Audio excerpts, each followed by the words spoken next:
مبدئيا كده لو ما شفتش اول عددين اتكلمنا عنهم فانصحك تشوفهم عشان تبقى فاهم احنا فين دلوقتي، بس لو شفتهم فيلا بينا نبدا. بعد ما ديث بعتت رساله لديدبول انهم لازم يلاقوا رجل الجحيم اللي هو ابيس مان، المعلومات اللي هياخدوها منه هتوديهم لمغامره جديده في محاوله البحث عن ميسترس ديث. هيروحوا فين بقى وهيقابلوا مين؟ كل ده هنعرفه في حلقه النهارده. بس قبل ما نبدا الحلقه ما تنساش تعمل لايك وسبسكرايب وتشير الفيديو مع اصحابك عشان يشوفوه. ومن غير رغي كتير يلا بينا على الفيديو بتاعنا، وده بعد الانترو.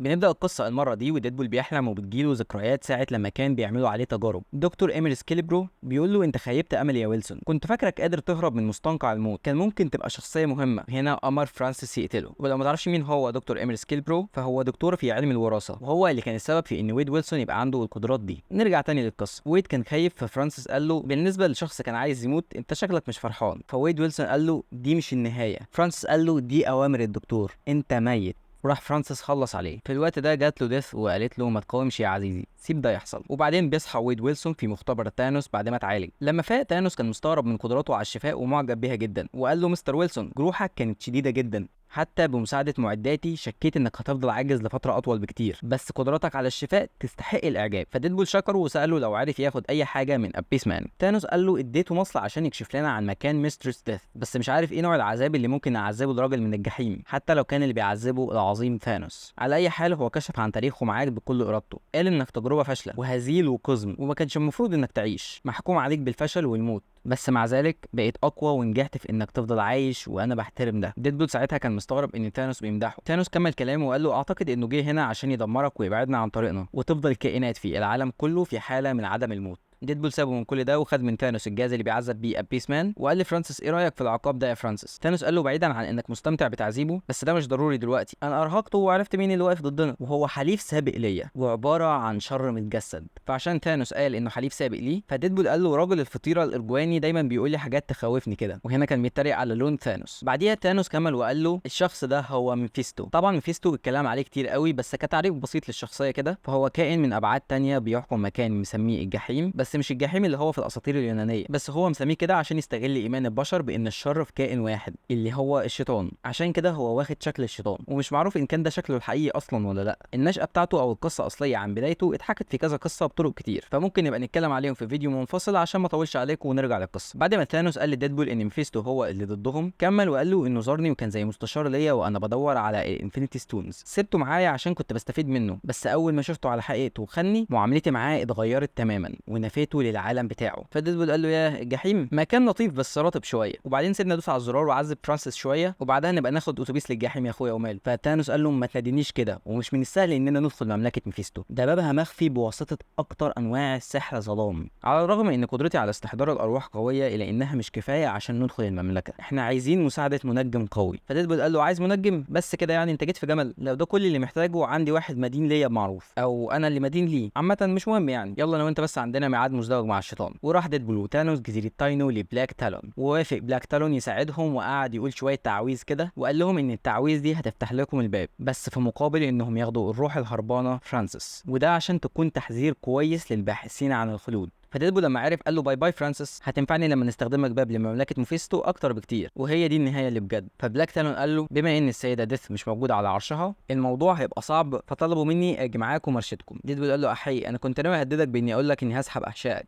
فما راحوا ديدبول وقع على حد فبيشوف وقع على ايه، وكان شارون الراجل اللي بيسوق المعديه. المهم ديدبول افتكر ديث ونزل في بوس. ثانوس قال له ديدبول ده مش ديث، ده شارون اللي انت عمال تبوس فيه ده وهو بيحاول يهرب منك. فديدبول قال له ما يهرب يا عم، هو مش اله هنا ولا ايه؟ وبعدين الاتنين وقفوا مصدومين من الحرب الموجوده في الجحيم. بلاك تالون قال لهم لازم نتحرك بسرعه عشان نلاقي ميفيستو. ديدبول قال له قصدك لازم نتحرك بسرعه عشان ما نتاخرش ونفضل محبوسين هنا. بلاك تالون قعد يكح وقال لهم ريحه الهوا هنا شبه ريحه جدتي. الله، وانا مالي يا لمبي؟ وكمل وقال المكان ده هيقتلنا، والاوحش ان اللي عايشين هنا بيبقوا عاملين زي المناره، مش مهم هم جايين من انهي عالم، في النهايه كلهم هيهلكوا، كل الاموات السيئين محبوسين هنا، ده مكان اقامه ارواح كتير وبيحاربوا بعض في حرب اسيادهم، ما بياخدوش اي حاجه غير العذاب.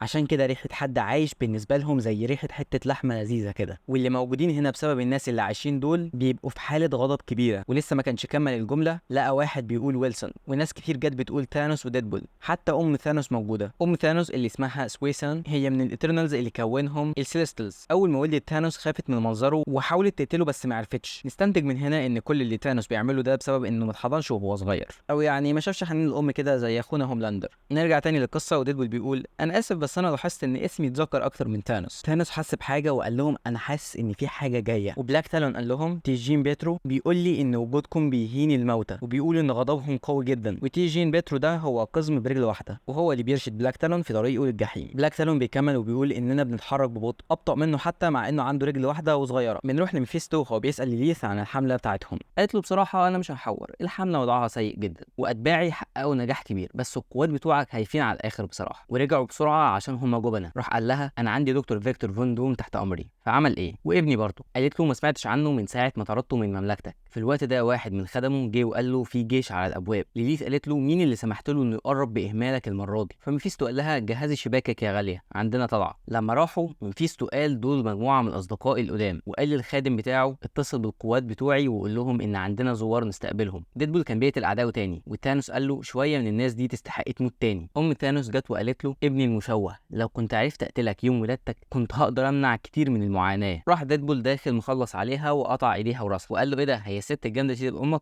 دي عامله زي الكوجر، وده مصطلح كده بالنسبه للست، يعني واحده بتسعى انها تعمل علاقات رومانسيه مع رجاله وستات. المهم يعني ديدبول كان لسه هيشرح لثانوس معناها، راح ثانوس قال له ديدبول اسكت شويه وتحياتي ليك برضه انك خلصت عليها. في الوقت ده ميفيستو جه وقال له ثانوس لو كنت عايز تخش ليه ما خبطتش بس؟ وبعدين كمان جايب لي الصحبه الكريمه، فرحان انك شفت كل الناس اللي خلصت عليها صح يا حليفي القديم؟ دلوقتي بقى تعالى نتكلم في الشغل شويه. انا سمعت ان ستانيش خطف حبيبتك، ولو ما تعرفش مين هو ستانيش فهو واحد من اقوى الشياطين اللي اتوجدت في كوكب الارض. ثانوس خنقه وقال له انا عارف انك بتكذب عليا لان شفايفك اتحركت، دلوقتي قول لي هي فين او ساعتها هنشوف حوار ان الشيطان ما بيموتش ده. فميفيستو قال له ثانوس المغرور فاكر كل حاجه بتدور حواليه، انت فاكر اني خطفت ديث عشان انتقم منك؟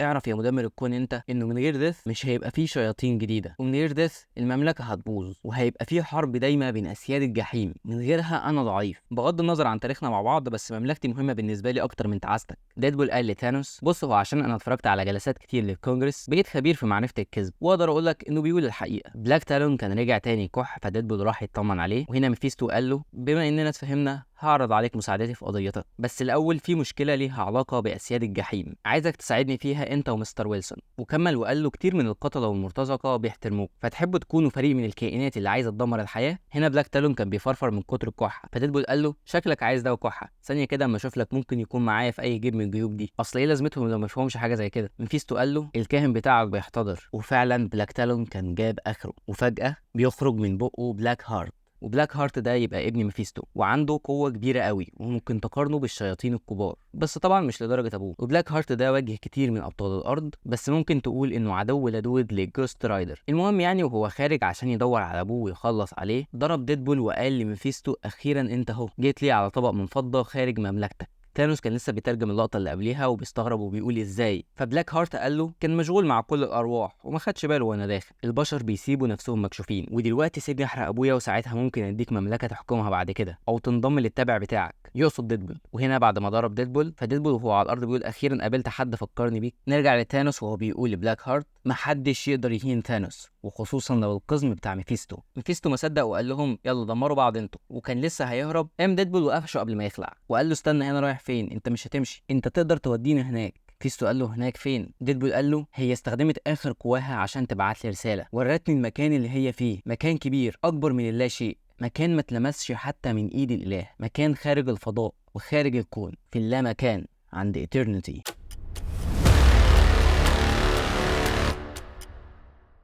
بس كده ده كان كل محتوى العدد الثالث والقبل الاخير من سلسله ديدبول ضد ثانوس. فما تنساش بقى تعمل لايك وسبسكرايب عشان تشوف اخر عدد من السلسله، وتتابع معانا السلاسل الجايه اللي هنتكلم عنها ان شاء الله. وتتابعنا برضو على بيج فيسبوك بننزل ميمز وبوستات عن الكوميكس وكده، هتلاقي اللينك في الديسكربشن. والقاك يا صديقي في حلقه جديده.